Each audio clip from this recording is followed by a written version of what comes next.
Welcome to Steelfest 2025. This is Rauta. I am Jerry, your host, and tonight we have a special guest from USA. One of the, I'm not kidding you people, leading satanic death metal acts in the world. Why so? You will soon find out. But first and foremost, let's introduce the man of the hour. Please, sir, state your name and status. I am Vincent Crowley from the band Acheron. I am the vocalist and bass player. Now, the pronunciation of the name is kind of a funny for us Finns because we always talk about Acheron. But because Candlemass, when I first got the name, actually, I was inspired by someone that was Greek. Yep. And he told me that the correct pronunciation, at least I guess over there, was Acheron. Okay, makes sense. So that's why, but that has been a constant thing since day one about the pronunciation of that. So. Now the name itself is perfect for a band like such as yours because it's very, very fitting. But why did you decide to choose this kind of let's go into the Greek mythology and all? Very symbolic because, with the river, it leads to the underworld. I thought just like our music, it takes you on a journey to the pits, Yeah. And I just thought it was very metaphoric for what the band stood for. Now, your style is definitely satanic death metal, which is not exactly black metal then again, but musically you're very, very much death metal. But those topics you have always been dealing with, including the kind of a very famous like "fuck the ways of Christ" kind of things, are very much like something that is more typical to black metal. So with you, it's pretty much you and D-Side taking the spearhead of this style, insulting Christianity, taking to intelligent levels. You even more than D-Side, if I get to say, why this particular path? I think the whole thing is like when I started the band, I wanted to do something that was very authentic, satanic. When we did Rites of the Black Mass, I wanted to do an album that it wasn't a gimmick. In fact, if you remember, there's a movie called Trick or Treat, and it's a Halloween movie, and this artist, this musician does this ritual on an album, and they play it and stuff. And I always said, even when I was younger, I was like, if I ever did an album, I want something like that if you put it on, you're getting the real shit, And with Rites, it was the actual Black Mass set, the music. Not to mention, that I was brought up in a Christian household, always had the button heads and dealing with those types. And, when you go on your own and after you evolved into, not wanting to be a part of that, I had a lot of anger I needed to let out. So when I was a teenager, I just that came out of me. So music was like my release. And, and you have to remember, death and black metal really wasn't too much of besides Venom saying black metal or, Possessed saying death metal. Yeah.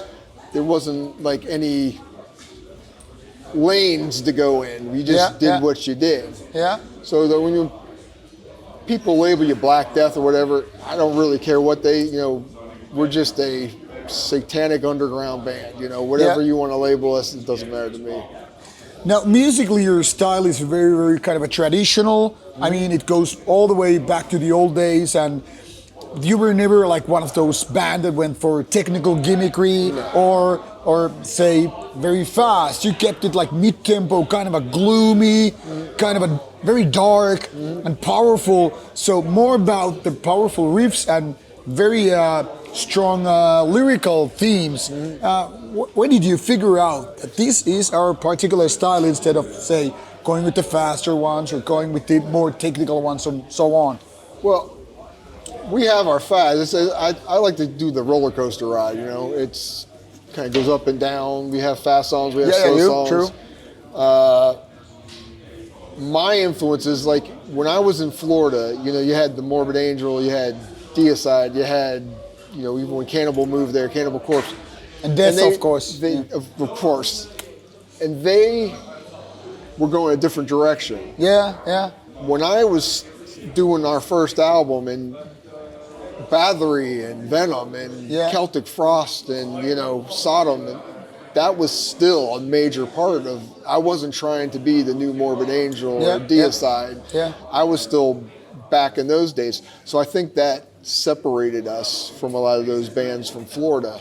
And to this day, I mean, that era of music is my main influence. So you'll hear more heavy metal or traditional underground music influence than you would like modern death or black metal. Now, while a lot of other bands obviously went for murder, violence, stuff like that, what exactly made Cannibal Corpse on the map?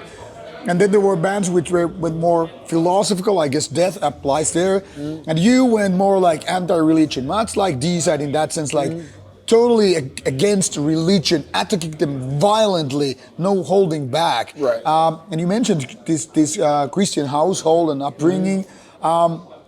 Did you ever like consider, okay, we might be stepping on too big toes or shoes with your very aggressive ways? Well, at that time, I mean, even to this day, I don't really give a fuck. You know, that's what this music's supposed to be. Yeah, of course. If, you know, there's bands that were coming out, and especially when death metal was starting to get big, to try to market themselves better. Yep. I didn't really give a fuck, because it's if I see the modern guy, you know, the norm guy wearing my shirt, that's okay, but I'm not going for that. You know what I'm saying? It's like, I want to offend people. If those who aren't open-minded, fuck them, you know? And that's the whole point. That's why I think we will always maintain an underground status. It's not like, you know, we'll come out with some big album that's going to take off and shit like that. We were meant to be an underground band. We always will be, and I'm fine with that.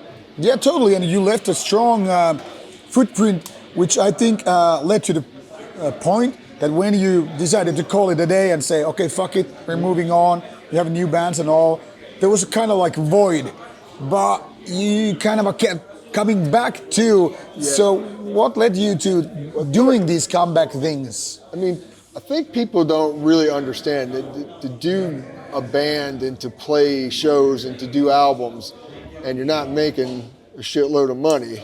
I mean, you're just doing it for yourself. And with that comes struggle, with that comes a lot of, like I've dealt with today just to get here.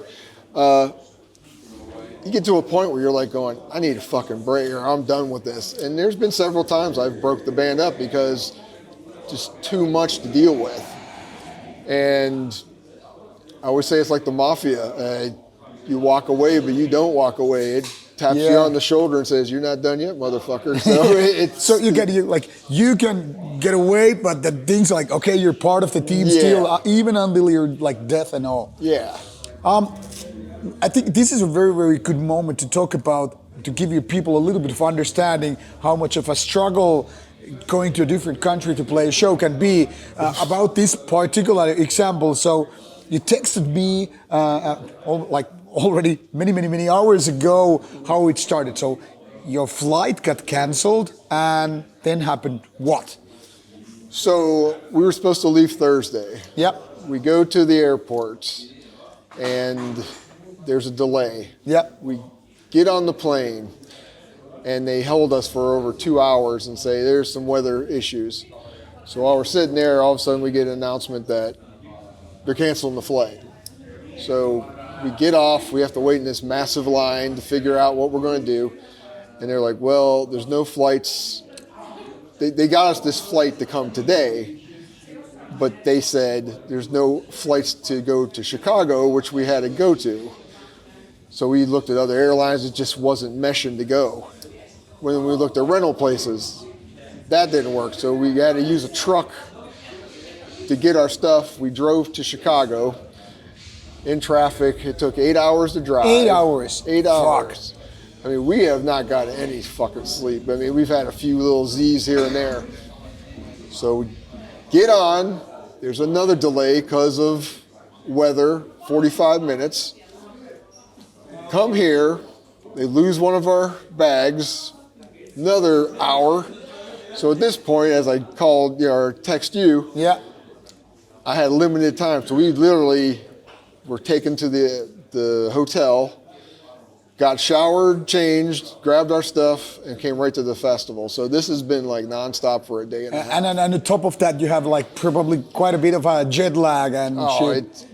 It's enough adrenaline, you know. I'm sure after the show I'm going to just go down, Crash. Yeah, but right now it's all good and everything's taken care of, and I'm just glad we didn't have to cancel all this shit. Yeah. It would have been fucking shame because 5 years ago things went south and like a lot of people obviously were disappointed. But I think this is a good story to give a little bit of people right there on the other side of the screen, to give a little bit of understanding how much blood and sacrifice and all the fucking wasted hours can be just to play a show. Every underground band out there deals with this type of shit all the time. And people don't, you know, that's like if you have a band coming to your town and they're from out of town, if you really support it, you need to go out and really check them out and stuff. Exactly. The amount of effort bands do to play, it's a lot of shit to do. That sucks even more, like when you put a big amount of money and time and rehearsing and everything, and then like 50 people show up, 3 of them too drunk to even remember the night, the rest are like, yay. Right. So like, you have, however, kept going, and you had also your other bands. Meanwhile, Acheron was a little bit on a break. What can you tell about these other bands? I've been obviously listening to them, but how would you introduce these other bands to the audience who are like, people like, what the fuck are these guys talking about? Well, it was like right before COVID. It was like the beginning of 2019. That's when I decided, you know, put Acheron to rest. Yeah. And I had ideas to do other music. And the guitarist for Acheron, which is playing tonight, Art Taylor, we had some music we were working on. So we started the band Vincent Crowley, and it was more of the atmospheric, doom, classic, heavy metal style, but with my vocals. And it was geared for horror and the macabre. And it was doing something different that I never really did before and focused on. I've been wanting to do that for years. We've done 2 albums. Our last one, Anthology of Horrors, on Hammerheart Records. And during that same time, during COVID, because I did actually 2 albums in that whole time frame, I did a band called Infidel Reich. Yeah. And Bob, that used to be in Asphyx, drummer for Asphyx, we talked years ago in a festival in Holland, and we bitched about all the cancel culture and how people were just getting labeled shit. You know, people throwing the Nazi name for anything, and it was time to do something, a project like Carnivore that would kick people right in the fucking face and say, read the lyrics. Yeah. Don't just go look at the cover and make your assumptions. Yeah. And it was a great experiment, and it totally came out the way we thought.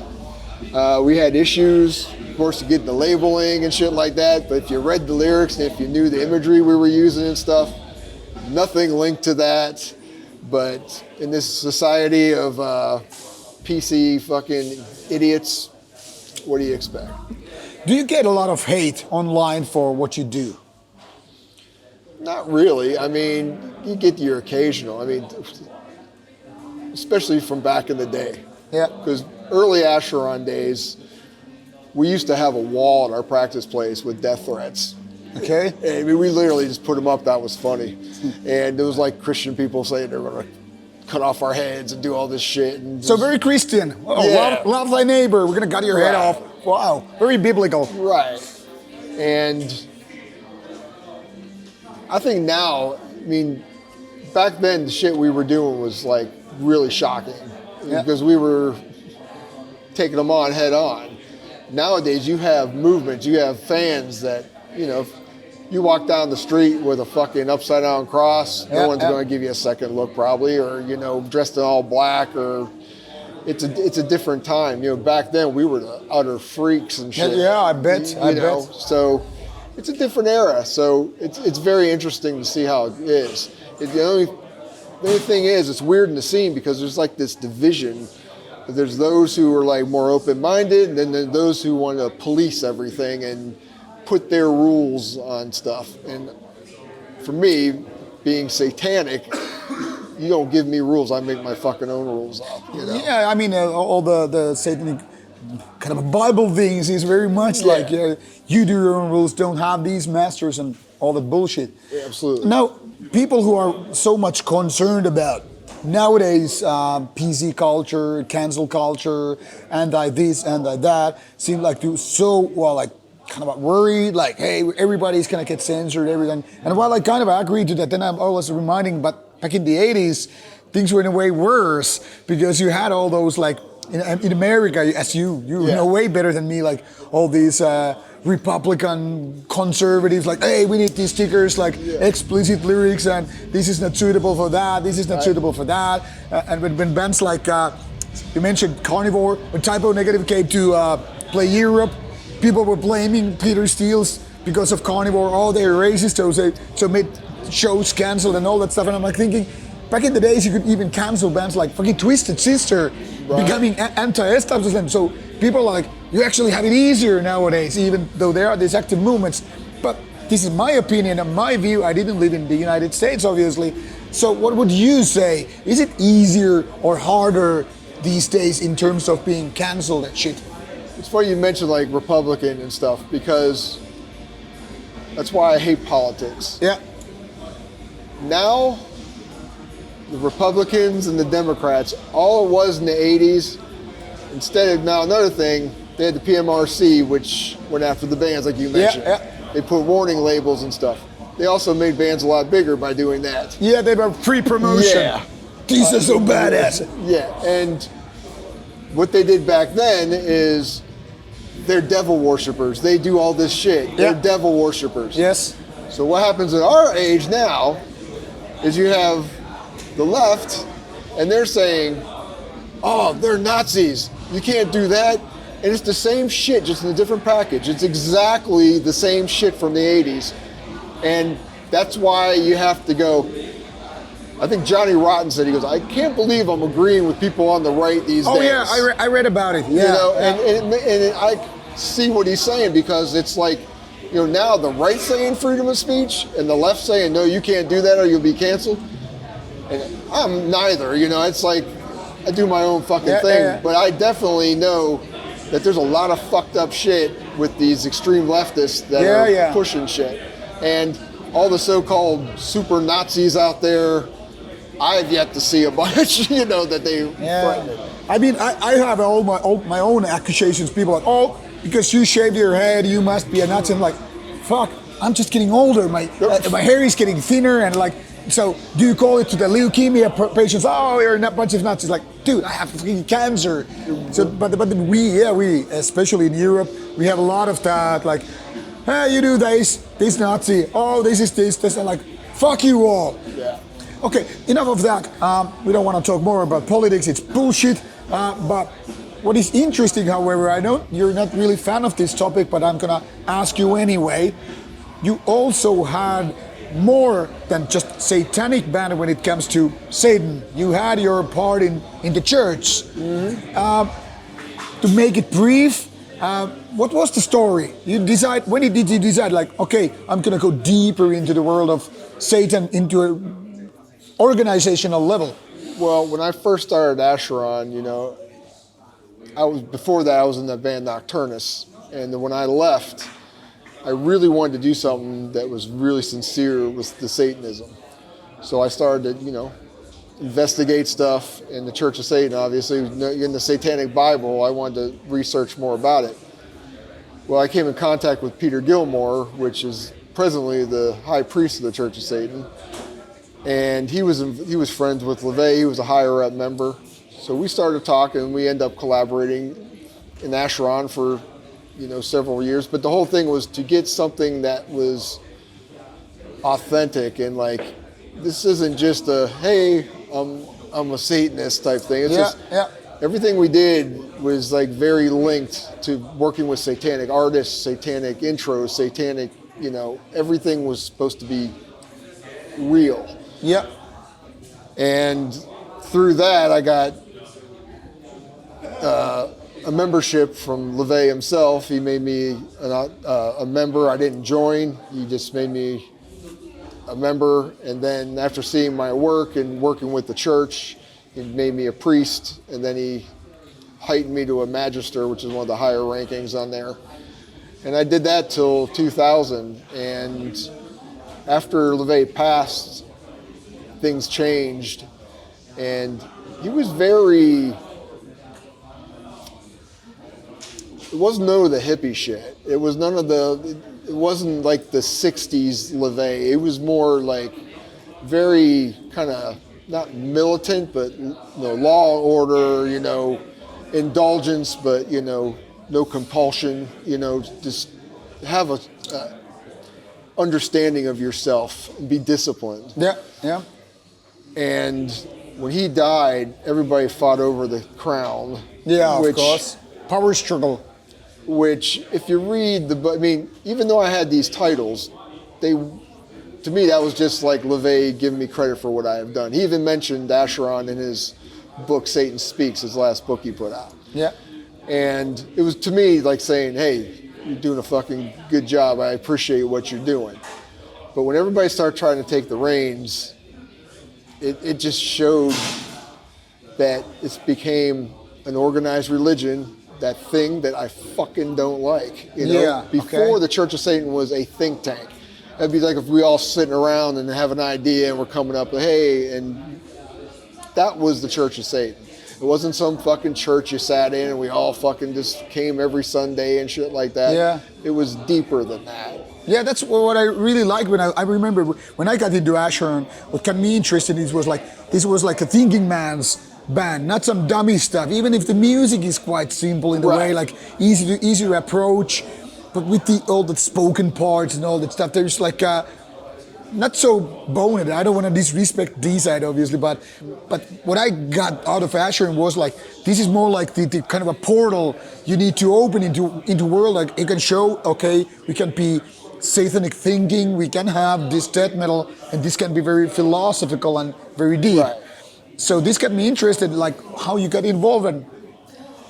My main, one of my biggest influences is King Diamond because he's a very, very good in comparison. Yeah, because he had great music I resonated with. Yeah. But then I could read interviews or hear an interview and he was like, wow, he's making sense. And I always wanted to convey that, like if I did interviews, to be able to explain the stuff I might be singing about. There's some songs that are just your typical fucking over-the-top lyrics that don't really make sense, but you explain the whole philosophy behind it and stuff.